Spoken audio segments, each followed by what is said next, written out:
Hey guys, so looky here, yet another speed paint. Slightly apologize, I guess. If you're wondering when is going to be my next animation, truth be told, I don't know. It's not that I have ran out of ideas, I actually have a lot of ideas. It's just that, I don't know if now is the right time to work on them. I know it has nothing to do with what's going on with the world today. It's got nothing to do with that. It's more of just my own personal stuff. But, whatever. Let's talk about this right here. So, as you guys can easily tell, it's a comic. I think it's the first time I've done a comic thing on my channel.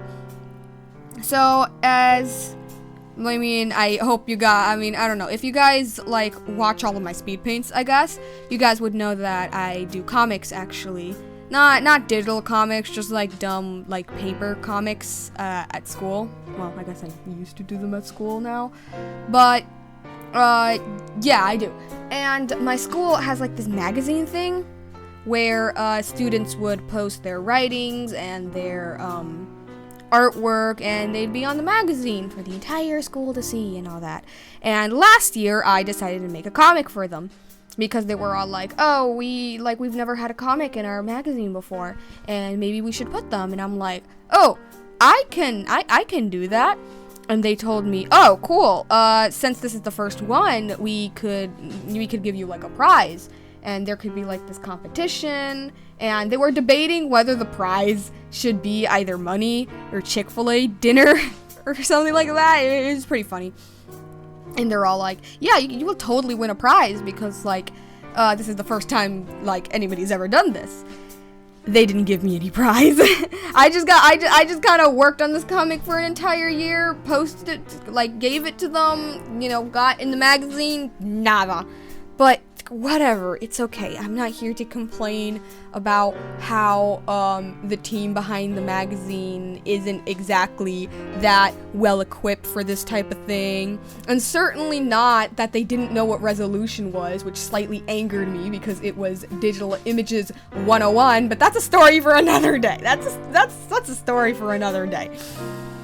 So, what is this comic? So, it has my OCs, obviously. As many of you know, my OCs actually sprung from these random comics I did at school. And plot-wise, it is a parody of two things. One of them is the book called The King in Yellow, and the other is a My Little Pony fanfiction. Yeah, that's right, I like Pony, called The Star in Yellow, which is based off of The King in Yellow. So it's just The King in Yellow throughout. So, what is The King in Yellow? If anybody here is really, really into Lovecraft, that might have caught your attention. So, a lot of people think that The King in Yellow is part of Lovecraftian lore. And I'm not that into Lovecraft, but from what I can tell, it kind of is, but Lovecraft didn't write, or maybe he did, I actually don't know, I've heard it's public domain, but The King in Yellow didn't originally come from Lovecraft. Actually, it predates Lovecraft.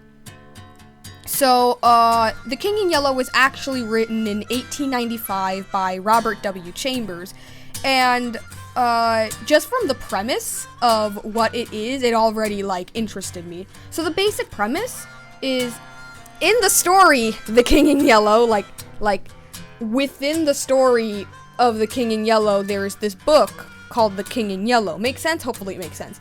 And if you read the book, you go insane. So when I heard about that, that immediately interested me.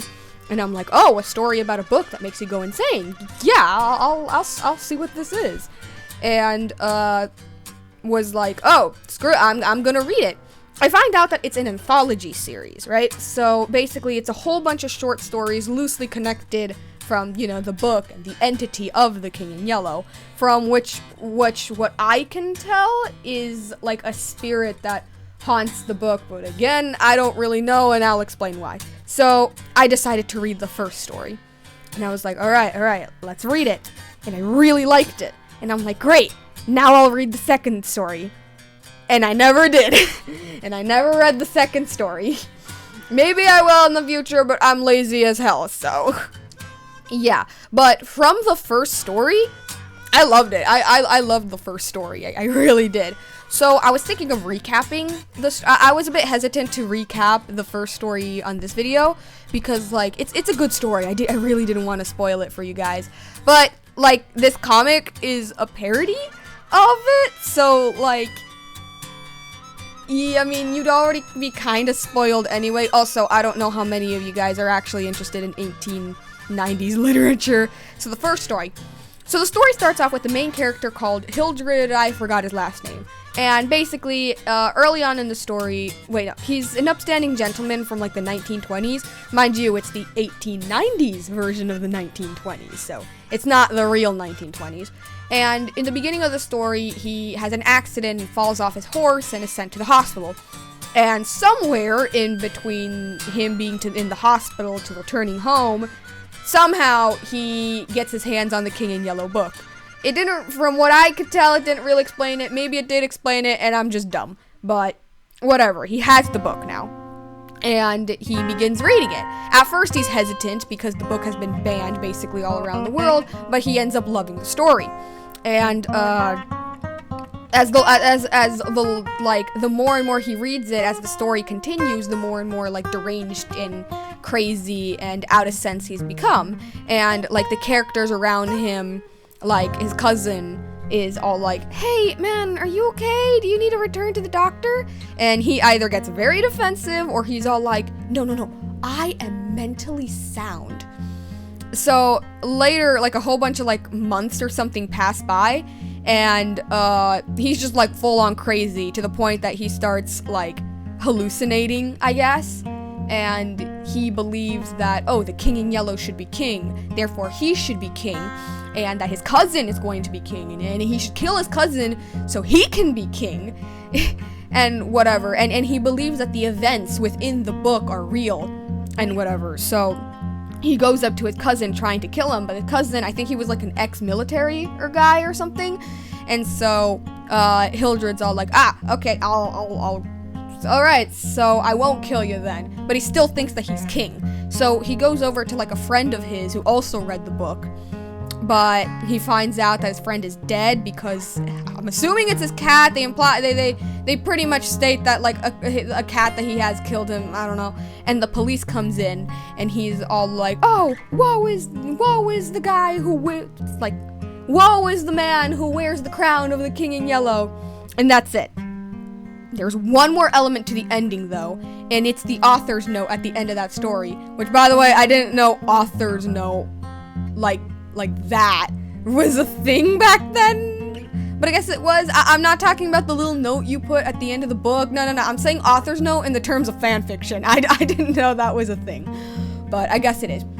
I'm not gonna spoil. It's not really a spoiler on what the author note has, but it definitely leaves you with a sense of, what? Wait, what?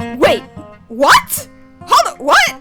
So I don't want to say what it is. And don't just like scroll down to see what it is. I want y'all to read the whole thing and then see it. Again, it's not a spoiler or anything. Actually, it's not even that impressive, but it does leave you with the feeling of, what? And whatever. So my thoughts on the story, I loved it. Now, and I totally recommend it, but, like, if you guys want to read it, I totally recommend it, but, like, see, it was written in the 1890s, so it's written like the 1890s, like, the English is very, like, you know, it has a lot of words that, like, you wouldn't that aren't really used today, and it has this really proper way of writing to the point that it gets overly confusing. And I will admit that in the first part of the story, I was basically confused the entire time because I'm not used to reading like that, you know, like, so I would like just stare at the same sentence and read it over and over again trying to understand what it is. But once you get past that hurdle, like, it's a pretty good story. I recommend it 100%. So yeah, it's one thing I found interesting about the story in itself was that it never shows what is in the book, The King in Yellow. Unlike the My Little Pony fanfiction, which does show what's in the book and shows you like what's going on and where the character's at.